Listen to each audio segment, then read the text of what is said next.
اب ہر جگہ مطلب ہے کہ لوگ ثابت کو ڈھونڈتے ہیں. اس کی اصل یہی ہے کہ شریعت نے اللہ اور رسول نے جس سے منع نہیں فرمایا وہ سب سے مباح ہے، اور یہ ایصال ثواب کی ایک قسم ہے، اور ایصال ثواب جو ہے وہ شرعاً جائز ہے بلکہ مستحب ہے. اپنے بزرگوں کو، اپنے اقارب کو، زندوں کو، مردوں کو اور بزرگان دین کو، سب کے لیے جو ہے ایصال ثواب جو ہے وہ شرعاً جائز ہے، مقرر ہے، اور اس کا استحباب جو ہے وہ معروف ہے. اس کی اصل پوچھنا یہ تو مطلب ہے کہ جو ہے یہ وہابیہ کی عادت ہے کہ ہر جائز کام میں، معمولی سے معمولی بات میں وہ پوچھتے ہیں کہ اس کی اصل کیا ہے، اور رسول نے کیا، صحابہ نے کیا، تابعین نے کیا کہ نہیں کیا. سب سے بڑا جواب ان کے لیے یہی ہے کہ منع کہاں آیا ہے، اس پر منع کوئی نہیں آیا ہے. اس کی اصل وہی ہے ایصال ثواب جو ہے. نہیں تو یہ مشابہت جی والی بات جو ہے اب یہاں پر اس وجہ سے کہ شیعوں نے 22 تاریخ کو نیاز دلائی لہذا ناجائز ہے، یہ دعویٰ صحیح نہیں ہے. اس لیے کہ تشبہ جو ہے در مختار میں فرمایا فإن التشبہ بهم کیا ہے فیما یکرہ وفیما یقصد به التشبہ. کفار سے تشبہ جو ہے، جو افعال مذمومہ ہیں، جو ان کے افعال خاصہ ہیں یا جو افعال قبیحہ ہیں، ان میں تشبہ یہ ناجائز ہے. اور اس صورت میں تشبہ کہ معاذ اللہ ان جیسا بننے کا قصد کرے تو اس قصد سے ہی وہ کافر ہو جائے گا.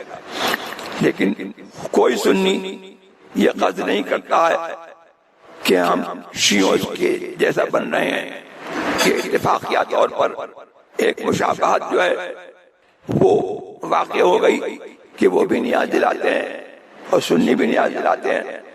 تو نیاز دلانا تو اصل میں ہمارا حق ہے، ان کا حق نہیں ہے نیاز دلانا، اس لیے کہ وہ مرتد ہیں، خارج اسلام ہے. اب وہ نماز پڑھتے ہیں، ہم بھی نماز پڑھتے ہیں، تو کیا اس کے بدلے اس وجہ سے جو ہے نماز ناجائز ہو جائے گی؟ یہی ہے کہ ان کے یہ افعال جو ہیں وہ افعال سوری ہیں، نماز ہے، روزہ ہے، حج ہے، زکوٰۃ ہے، اسی طریقے سے نیاز وغیرہ دلانا، یہ ان کے افعال سوری ہیں، ان کی کوئی حقیقت نہیں ہے، حقیقت شرعیہ نہیں ہے.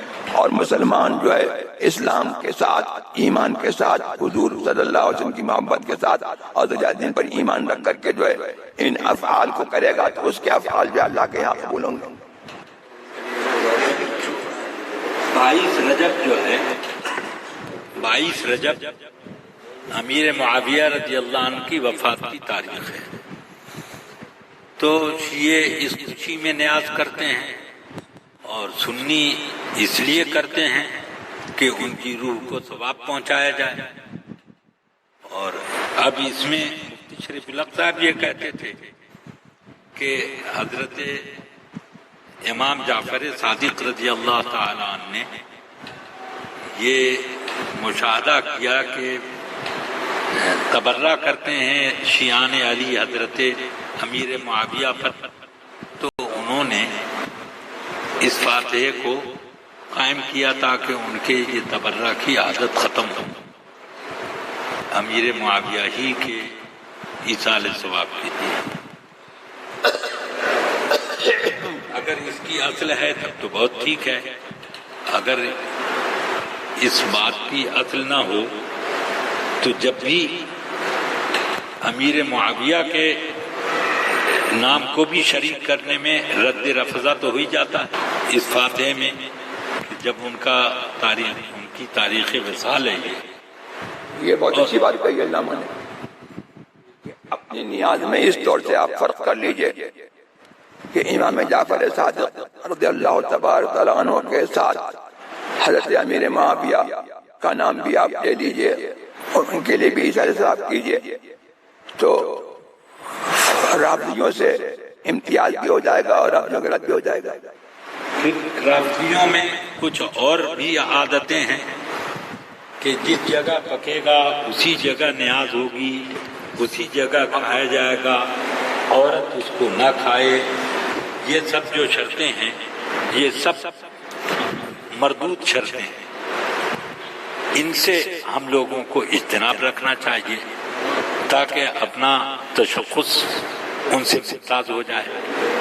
لیکن حضور یہ سنیوں میں بھی کچھ جگہ یہ رائج ہے، ہاں تو اس کی مخالفت کیجیے، یہ تو غلط ہے، غلط ہے۔ اسی جگہ نیاز ہوگی، اسی جگہ کھایا جائے، اسی جگہ ہاتھ دھویا جائے، باہر اس کا ایک ذرہ بھی نہ جانے پائے، یہ سب رافضیوں کی نقل ہے۔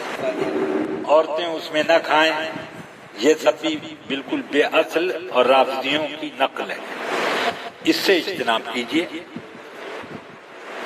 ہاں ذرا مجھے بھی سنائیے، علامہ کیا کریں دو سے پہلے۔ میں نے یہ عرض کی کہ رافضیوں میں یہ رواج ہے کہ جس جگہ پکے اسی جگہ نیاز ہو، اسی جگہ کھایا جائے، اس کا ایک ٹکڑا بھی باہر نہ لے جایا جائے، یہ سب چیزیں میں کہتا ہوں بے اصل ہیں اور یہ غلط ہے۔ اس میں سنیوں کو رافضیوں کی مخالفت کرنا زیادہ مناسب ہے، تو تشبہ ختم ہو گیا۔ یہ میرے ذہن میں نہیں تھا، ان کے رسم و رواج جو ہیں علامہ نے بتایا، ان خاص رسم و رواج سے اعتراض کرنا چاہیے۔